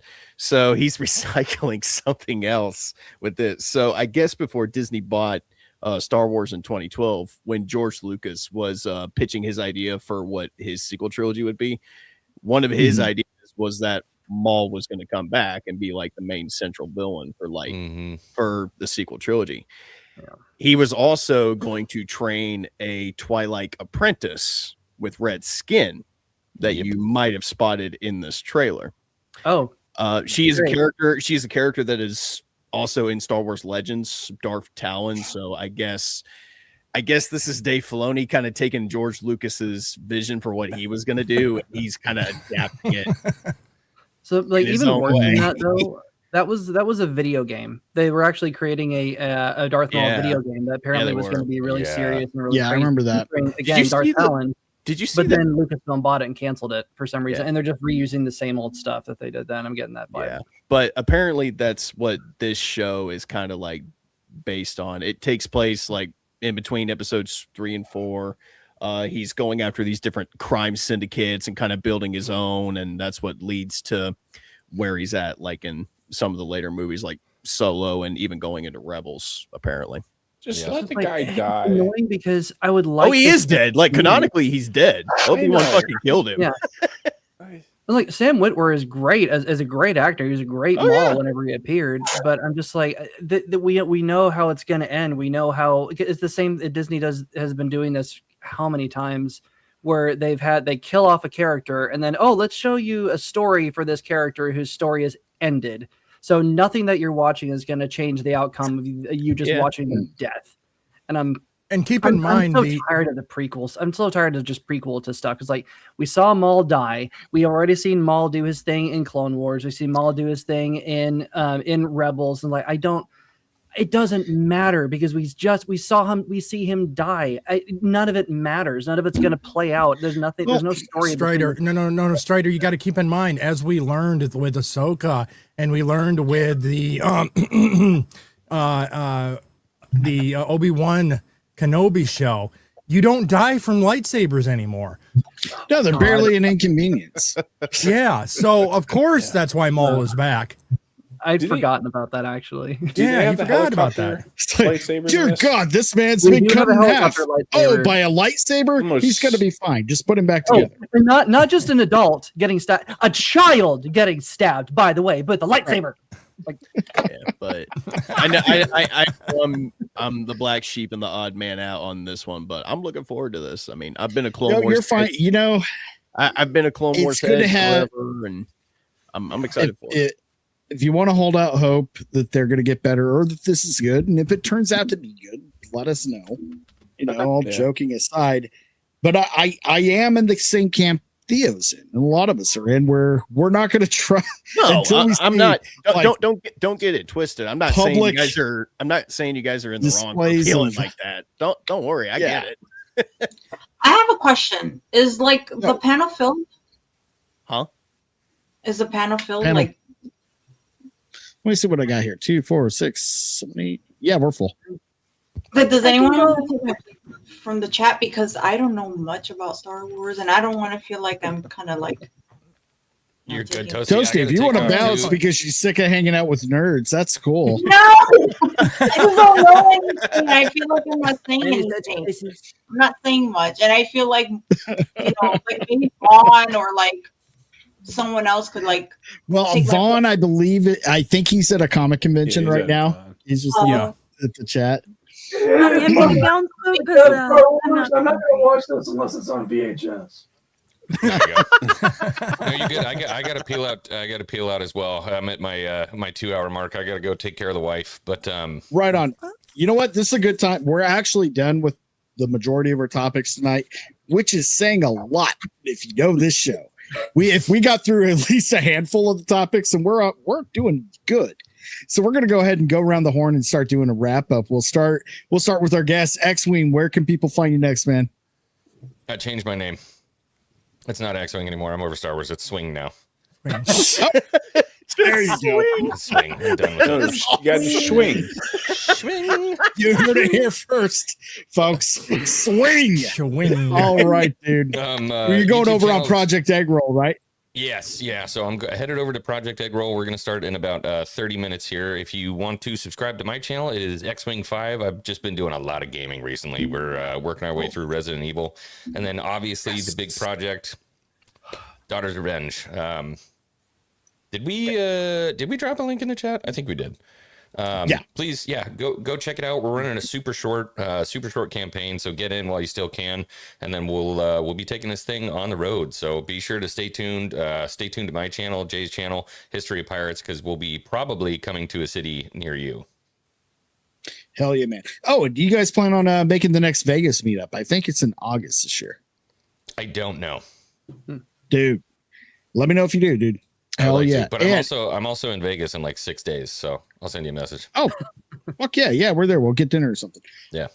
Erik, Dinosaur Man, what is going on, and where can people find you next? I hang out on Twitter a lot, so please follow me there at Dreaded Dinosaur. I do have a new YouTube channel. I've only got one video posted so far, but it's also under the same brand as Dreaded Dinosaur. I did a really sweet review of my Godzilla statue that I got a few months ago. But other than that, it's just hang with me on Twitter, ask me whatever you want, and please continue to support the book. Really proud of this effort that we put together. 140-page story. I got it done in less than a year. I still can't believe that. And so we're just really looking forward to seeing people out there on the road, as Xwing said. Definitely MegaCon. I'll be down there. I can't wait for that. And so this the whole year is about promoting this book. So hell yeah, man. Go check it We're out. looking forward to it, guys. Hell yeah. Thank you so much for having me on, guys. Yeah, dude, if you guys need to take off, go ahead. We're going to do the wrap ups here. All right. Next out, we got Theo Snodgrass. Where can people find you next, bud? What's up, everybody? My name is Theo Snodgrass, comedian and podcaster out of Las Vegas, Nevada. I do a little show on my channel, Touchgrass Theo Snodgrass, 11 a.m. Pacific time every Saturday. I'm also live 11 a.m. every Monday, Wednesday, and Friday. 11 a.m. Pacific time. That's Theocracy. That's my solo show. So 11 a.m. Pacific time. Come check out my YouTube channel Monday, Wednesday, Friday, and Saturday. I do a bunch of other shows too that you're going to hear about as other people do their outros. I also do some live comedy. I'm going to be at Mad Dog Brewing Company tonight at 9 o'clock. So be sure to check that out. And then I'm doing a big road trip in February. So if you want to see where I'm going to be, make sure to follow my social media and check out when I'm coming to a city near you. Thank you very much. Excellent, bud. Toasty. You can see me tomorrow on Rumble, YouTube, X, and all that good stuff, where we just fuck around. We just hang out, watch movie trailers, watch midgets fighting, watch women lingerie fighting, and hopefully get to the goal of me dressing up as a chameleon doing the Erica dance. And, I know you guys know what that is, where I put a little mustache right there and I start dancing to Erica. So, yeah, it's lots of fun. It's lots of fun. Excellent. All right, Strider, you got anything cool coming up, man? You back in the swing of things? Yeah, finally back and finally doing stuff. I'm trying to figure out what to do with my YouTube channel, but I'm going to start doing my own little hour-long streams once a week, just trying to figure out what that will look like and what I want to cover. And but I'll keep an eye out for that. You can find me on not my new Twitter handle. I've had this one always. Yeah, just for for all the announcements there. Hell yeah, man. So I'll make sure to post your current Twitter in the chat. All right. And Scream Queen Selena's just finally back on the internet. You can follow her on X. Do you have anything else planned, or is your voice still? Nope, your voice is still rough. Okay, we're moving on. Battsauce. Yo, yeah, I was talking about Twitter. I just got freaking silenced for 12 hours on. It said I broke. Actually, I've only commented twice today, and I'm assuming because one time I said, commented on recent events, and I said how about you don't resist arrest? I think that's all I said. So I'm like, fucking X sucks, dude. Yeah. Anyways, but go ahead and join. Freaking sign up to the mailing list for RebelRaceStudios.com because great things are coming. Better things are coming, as some people would say. But recently, because we got Rip Ascend here, freaking. Rippaverse recently had the fan competition, and one of those slots was for music, which Evely Music, who's in the chat sometimes he won it, and he was only wow, rude. Anyways, yeah, he was only able to win that song competition because I did the intro for it. But yeah, he won a nice little prize from it. So yeah, check it out. You can go to the website. Look under the winners. Excellent. Full Metal Nate, what's coming up tomorrow or any other time? Well, on the off chance that my power doesn't go out because of all the snow and ice that's coming, we will be continuing. Oh, wow. Are you kidding? What just happened? He just must have lost power. Fuck you. Yeah, what No,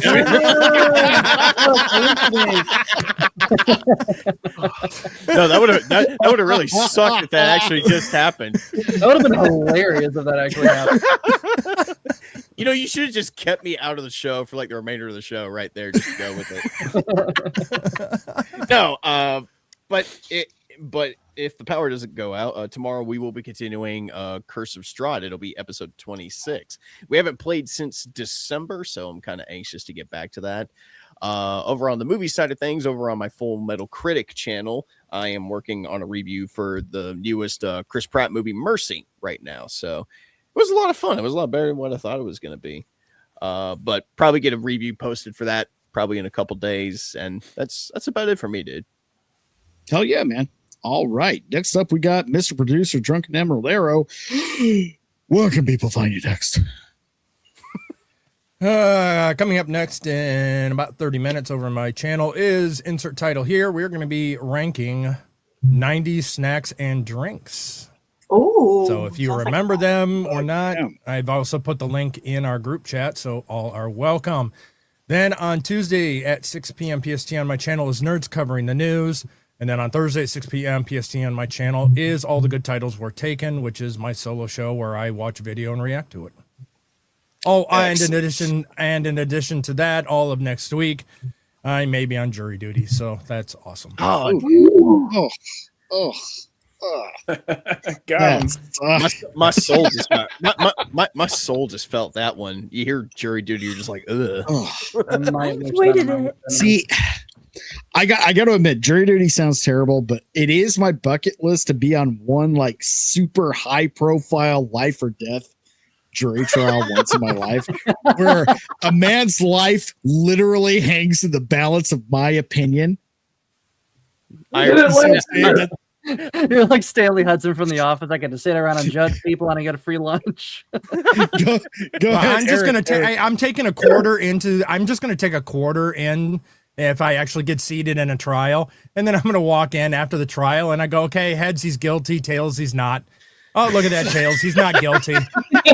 Democracy. That's the justice system at work. Eric, what were you going to chime in with, bud? I did this last year, and it was 2 weeks of missing work, and I ended up being the jury foreperson. No shit. We were sequestered for like 6 days. Oh fuck! Was it a murder? Yeah, Yeah, it was a murder. Fuck yeah, that's dope. Was it? Yeah, it was like a knifing right on the street in broad daylight. Fuck. Oh, fuck yes. That's what I'm talking about.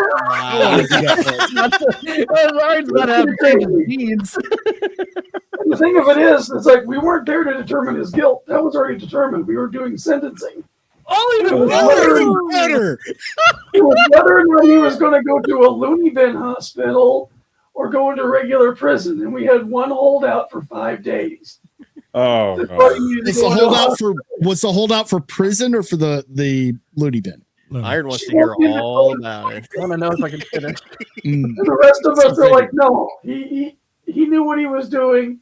He premeditated this. Oh, he got to go. So let me ask you, was that holdout a white woman? No. I knew it. The divisions were along party lines. It's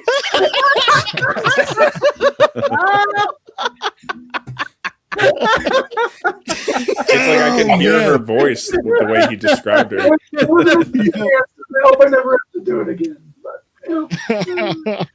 Oh shit! Oh man! I started my whiskey collection with the check that I got. It's like, nice. I'm just gonna go buy booze with this. There you go. Well, shit, we've had a lot of fun tonight, dude. Erik, you're welcome back anytime to any of the on this channel, man. I loved having you on. Xwing's gone, but I extend him the same invite, dude. So if you're watching, hit me up anytime you come on. We'll be back on Tuesdays and Thursdays for Ironcast, our political commentary comedic show, where we talk about the current events going on in. Too bad there's none of those. Right. Not a lot to talk about these days. A lot has happened today. We also do a toss-up night on Friday where we may or may not do a show depending on how everybody feels and what's going on in the news cycle. And then, of course, Rogues Gallery back every Saturday at 4:30 p.m. PST for this kind of show. It was a great night, man.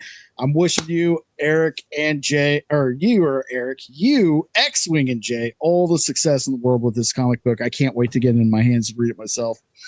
And we'll be back next week. I think we got Jay on next week, so that's going to be a lot of fun. So I hope to keep this thing going for you guys. I hope you guys kick the shit out of it. And yeah, so it's been fun, but we're going to call it a night here, folks, and we'll see you all again next week. Bye-bye now. There have been 1,000 terrors of the sea, born of myth and legend. But there's never been anything quite as dangerous as that man right there.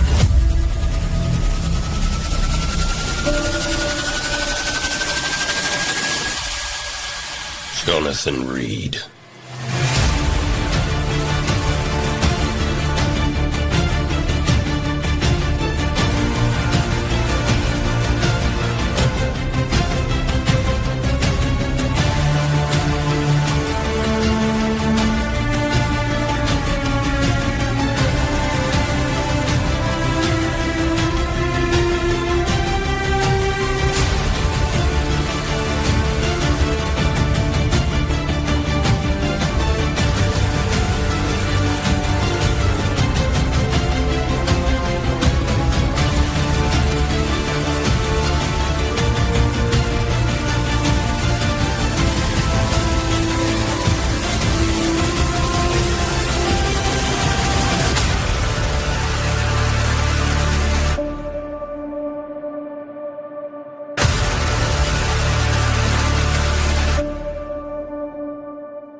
Can you tell that piece of shit asshole to fucking get the hell out of here before I fucking kick him in the face?